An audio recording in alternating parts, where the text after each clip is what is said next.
Zdravím, dámy a pánové, zdravím vás od vody.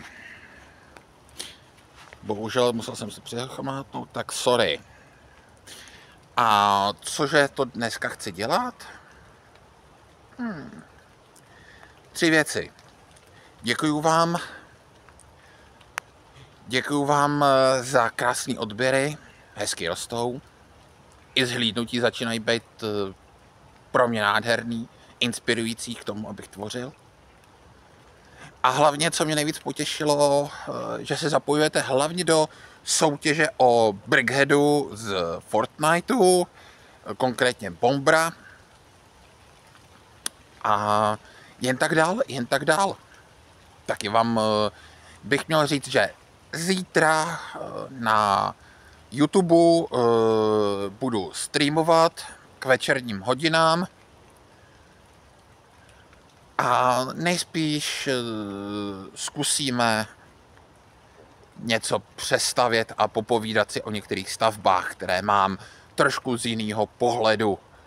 Například znovu, nebo zkusím rebuildaci setů, který se mi zrovna nelíbí.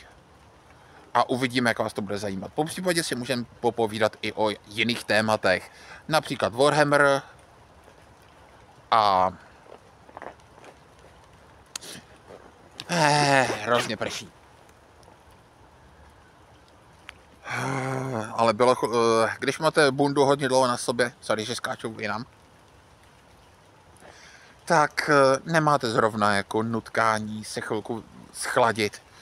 Já bohužel jo, čím častěji chodím, tím víc se zahřejvám, mám na sobě velké vrstvy, ale venku je zima, znáte to. Je listopad.